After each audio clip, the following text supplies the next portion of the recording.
Hey, what's up you guys? Yes, today is a new video. I want to teach you guys what I've learned and experienced becoming a filmmaker and video maker, I guess. I don't know.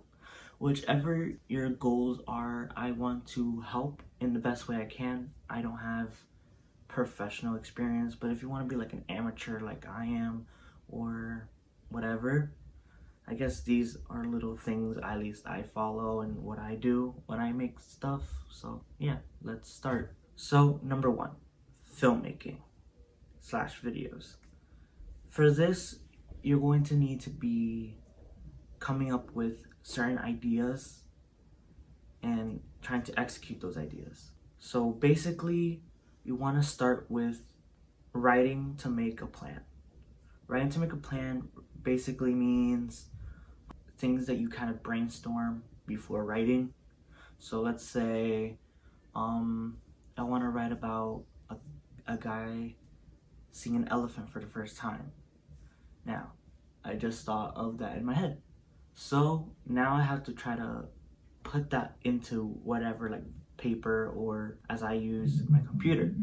So I use my notes. I normally use notes for just a normal rough draft of what I want to make, and then either I'll go on my script app that I have on my cell phone, or I write on Google Docs on my computer, and that's how I kind of just have ideas come through. Next, story or idea.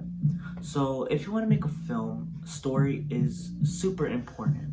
Now the story doesn't have to have dialogue in it, but film is a very visual thing.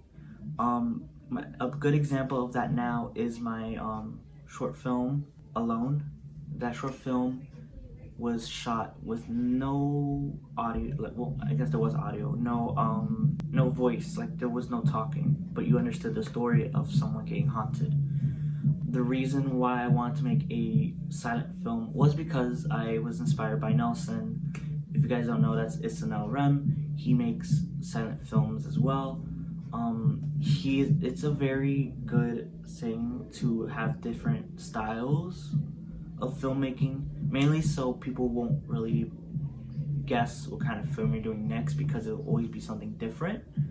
It doesn't always have to be different, don't get me wrong, but it's really good to kind of, you know, have a little bit of difference or whatever. I'm not a professional, just so you guys know, so if none of this makes sense, I'm sorry. Anyway, let's move on. All right, rewrites and compromise. Now this is something a lot of filmmakers don't like to hear, but it's something that has to be done. So rewrites, sometimes your idea, you might think it's a good idea when you're writing it, but then after writing it, you might have better ideas. Usually that's the case, but there is exceptions. There's sometimes a good idea that needs to be executed right away, but rewriting does help you understand what your writing is and stuff like that. A good example is my Ajxbeast 3 with the rewriting that story like around 4 or 5 times. It ended up becoming my best film, even though I had to rush a few things. But yeah, rewriting does help you understand your idea better. But also the compromise part of that is when you're writing, you have to also think of factors that involve what you're writing. So let's say you want to freaking shoot on the moon. Could you really shoot on the moon? Not the best example, because you could just use a green screen, but what if you don't have a green screen? Obviously you can't make a film about being on the moon if you don't have anything to execute it. So really looking at your environment and seeing, could I film here? What should this scenery be about? Actors are really also a huge compromise. Unless you're paying them, then they have to be in your thing. But if you're having friends or whatever, like I do, be in your stuff and they're just there because they want to be, you really want to take everything with a grain of salt, basically, because what happens if something happens, someone gets sick, or they don't want to be in it, and you can't really get mad at them because, you know, you're not paying them for their time. So it has to be executed carefully when writing with other actors, because you might have to change things in your script, and so keeping things very light in your script that you can easily change is a must, because if you're doing an amateur film, you need to have other ideas that will still make sense with your original idea. Like, it's a must, okay? Like, I had to learn this throughout filming and hiding and whatever else. Okay, speaking of actors, I want to talk about that. So when it comes to filming with actors, you want to make sure that they're comfortable and that what you're writing for them is around their acting range, because everyone has an acting range. Everybody could be like a first level, which is basically no experience, to acting, second level, which is like intermediate, I guess, and more advanced. Now, I'm kind of in between second and third, because I know I'm not the best actor, but I know I'm not like a level 1 anymore. So I'm around level 2, level 3, maybe somewhere in the middle, maybe getting to 3, but I am always learning, and that's where your actors are too. Especially people who are very passionate about acting, they will move quickly. So your first film that you ever make might not be the best. You might think is the best at the time, but then when you get better, you're gonna realize that it was complete shit, okay? Maybe it's not, maybe you're just really talented. But there's always trial and error, and your actors could only do so much to make your thing come to life. And so play with their skills, see what they could do, try to write around your actors if your actors are super passionate about what they're doing. So I want to get into who wants to be in your film, basically. So if you have, let's say, 2 people who want to be in something that you make, really write for them to feel natural into the story and not just a forced thing that happens. So paying attention to how they look, how they act in real life, and seeing how you can adjust it for the story is pretty much a good thing. I don't know. Probably a lot of filmmakers or anyone watching this is probably like, this fucking idiot. But I'm trying to articulate what I do personally. Also, what are you hoping to achieve when making this film or show or video? Is it to garner attention, or is it to tell just an honest story that you believe you want to tell, or a mixture of both? There's a bunch of reasons to want to make a film with other people. I think the best one is the second one, which is just telling a story you want to personally tell, because I believe that people who relate to your stories or like are attracted to what you're trying to tell is better than just making something to please the masses. But that's just me. Maybe I'm doing it wrong. Maybe I should just please the masses. But I feel like having people be attracted to your personal stories and ideas more than just trying to attract people makes it feel a lot better, because people enjoy the stories you want to tell from your heart. So one last thing about actors is characters. Now, you might not think this a lot, but characters are what make the story enjoyable, in my opinion. Characters are hard sometimes to do, because you're having to completely make a person, basically. It's like playing God, because you're creating something from nothing and using a vessel, which is an actor, to bring that person to life. Now, I'm starting to learn how to get better at creating whole people and then putting them into actors, and hopefully the actors can portray them. I normally don't want to stray too far away the character and the actor and make them kind of mesh of themselves and a random character, because as I said before, the skill levels. If your skill level is 1, you're not going to be able to portray the character as good as a level 3. Level 2 is where you have to kind of like have a blend of the two, but it's really just what you think this character is capable of and what the actor is also capable of, and really understanding the scene, I guess, or very like, if it's a sad scene, you want your character to be sad and why they're sad and how they're reacting.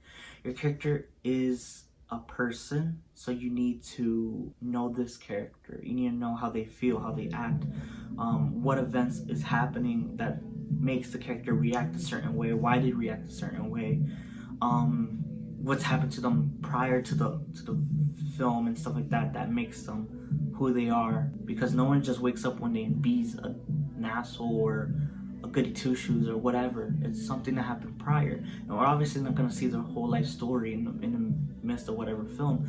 So really trying to implement some, if not a little bit, of their backstory into the film, just so we could get a clear understanding of who this person is, and you have a clear understanding who this person is, just in case you want to make a sequel or a show and you want to continue. You want to make sure that you know your characters and how they feel, and trying to explain that to your actors so they can portray what you see in your mind. Okay, so this one I have to talk about because I feel like people are probably going to ask: film equipment.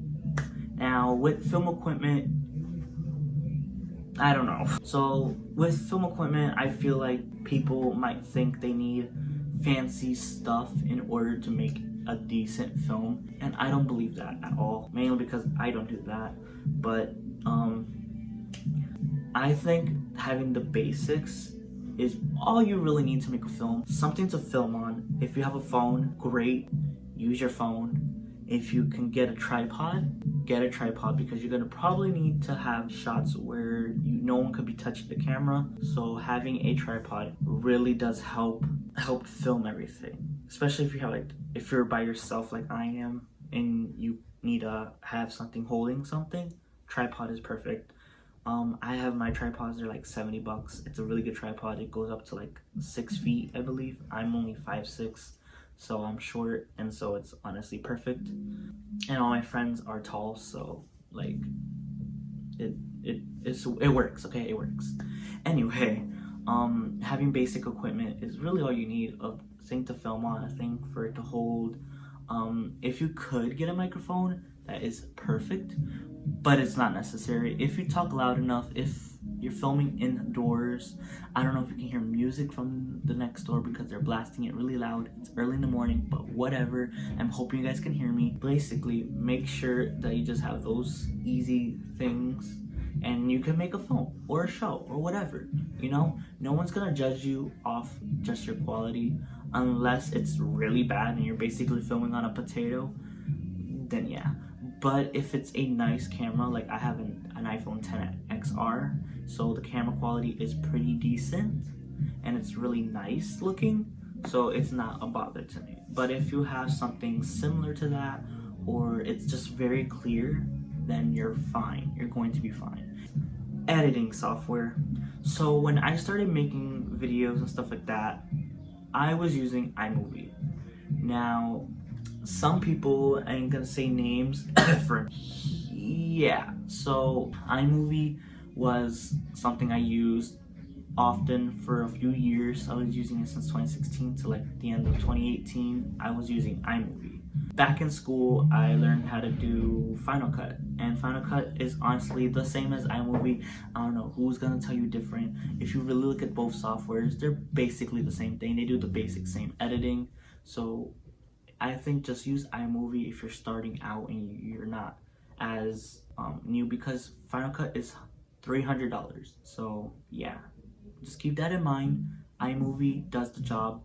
Trust me. If you need green screen, iMovie does green screen. If you just need to do basic cuts, iMovie does it. But I suggest doing it on computer. Computer is the best way to edit your stuff on. But if you don't, like I didn't have a laptop to edit, so I used my phone. So if you use your phone, it's okay. It's okay to edit on your phone. It's not the end of the world. But if you have a laptop, especially a Mac, just have iMovie. It's fine. You're going to be fine. Especially if it's your first one. You're fine. So one other thing I want to talk about is location. Now, where is your film taking place? Is this taking place at a school? Is this taking place in a hotel or a home or outside? What is this film? Where are the locations? Locations are important because if you're writing a story with no idea where anything is set or filmed in, you're gonna have a hard time trying to fit all the pieces to make it make sense. So I would suggest before making your film or story, just explore. Now, obviously you can't really explore right now because we're in quarantine, but after quarantine's over, explore, look at your surroundings, and just really be in the moment, and locations and stuff kind of just start popping up. And you'll be like, I want to film there. I want a scene about something there. I want to do something over there. Just things like that will really help your film and really help you get a better idea of the story or video you want to tell. So now I kind of want to talk about my experience. So how I started filmmaking was making a movie back when I was 14. Now I don't really have footage of this movie anymore besides that thing I posted on Instagram, so sorry. I made movies for a long time. I always wanted to film and be an actor, so I knew I wanted to do that for a long time. I would suggest just filming things, really. That's honestly like the best way I could explain myself, is just film. It doesn't have to be perfect. It doesn't have to be anything I've talked about. Filming is filming, and you become a filmmaker over time. So I also want to talk about being a director. Now this is something kind of has stepped into pretty fast because I'm so used to filming by myself. When I started directing other people for my short films like Dance Experience, things like that, it was really weird because I had to tell people what to do, and I was new at it, and it's still a hard challenge for me, but I'm getting better at it. The next project I'm working on, I am full swinging directing as much as I possibly can while also starring in it. I'm not going to be the only star in the thing, don't worry. There's other stars that are going to be in the next series that I do. But anyway, it was really hard for me to get into directing, but once you get into it, you realize how fun it is to really try to tell your story and tell the story you want to tell. And it's just a fun experience, honestly. Everyone, I believe, had a good time while filming, and I honestly just want to continue making sure people are having fun while also doing the story. So yeah, so I feel like changing gears to what it was like to be an actor on other people's stuff. Now you guys probably know me, or you guys heard of Opposite. I've talked about it a couple of times on my channel. Being on that show was a game changer because I'm so used to doing my own stuff that kind of letting someone else take the wheel and just me be an actor was really, in the beginning, overwhelming because I never did that. I never acted with other people. So it was so weird getting into Opposite, not really having that prior comfortableness with anyone in the acting, because acting for me was very like secretive, and I kind of was acting by myself and that's it. And so getting to film with other people was weird, but I had a good time. It was honestly so fun to be an actor, be part of a world, having so many laughs and so many like crazy like antics that go on behind the scenes when making this film was crazy. I honestly enjoyed my time on Opposite. I'm not gone. I don't know why I said like that, but just being able to be an actor on there and really portray the character as best I can was a goal of mine, and I hope I'm executing it well. Recently, as of this video, we have the Christmas special out, and the Christmas special, I believe, is one of the best versions of Opposite to date, and it'll continue being the best as we bleed into Albert Chronicles, as been announced by Efren. We are shooting it. Obviously we can't shoot it now because of quarantine, but we're hoping to shoot it as soon as the social distancing has lifted and we can all get back to our normal lives. I personally can't wait to get back to our normal lives because I want to start filming shit. Honestly, I just want to say how fun everything really was though, because not only you just want to tell your story, you also want to experience this film life. It's so weird. You might think it's a lot of work, but once you're doing it, it's so fun to just be in the moment while also doing something and being productive, I guess. But it's so fucking fun. So working with my friends was pretty weird at the time, because I never had people who liked the same things as me. But thank God that I met my friends through a media program that I did back in high school in my freshman year. We all took this like media course where we learned how to do videos and things like that. It was like destiny, I guess, because I wouldn't know what my life would be if I didn't meet these people. Honestly, we're making 4 years, and actually no, we already made 4 years. Oh my God, we made 4 years. I met Efren my sophomore year, so around 3 years as well with Efren, which is honestly fucking crazy. Having friends and people who enjoy doing what you do makes the films and stuff so much better, so much fun. It's just a lot. So I can't wait for you guys to see the things to come up and just really meet my friends, and I hope my friend whatever with me. But I just want to tell you guys that having friends who enjoy doing what you like to do is like the ultimate goal, really.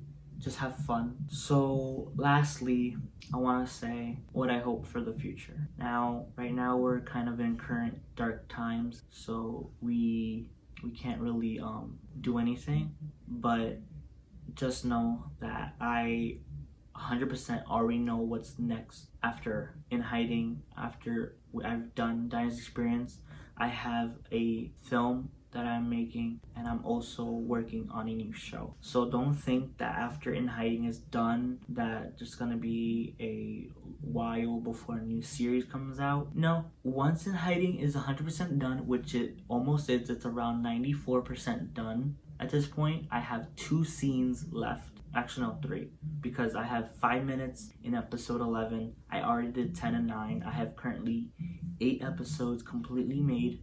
I have 2 that are almost done and 1 that has a minute left. So 3 episodes left, but it's almost done. So In Hiding is almost finished. It's almost done, guys. 3 years. It's gonna be 3 years, or it is 3 years. I don't know when this video is coming out, but it's gonna be 3 years. I hope that things get better in the future. I hope my storytelling gets better. I just really do hope that you guys enjoy the things I make. I'm trying my hardest to do what I can with what I got, and that's kind of been my thing for a long time, is kind of just filming what I've got. So that's why you see a lot of home videos or films or whatever, because I'm mostly stuck at home. I can't really be out all the time.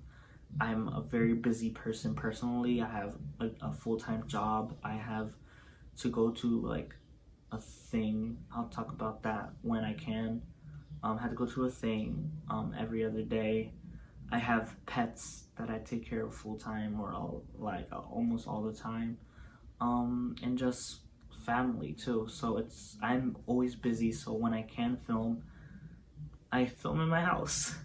But just know that if I could, I would change everything. So be patient, have faith in me, and yeah, I hope you guys enjoyed this video. I hope you learned something if you didn't already know. I don't know if any of this makes sense. I'm gonna try my hardest to make this as organized as possible, and Kazim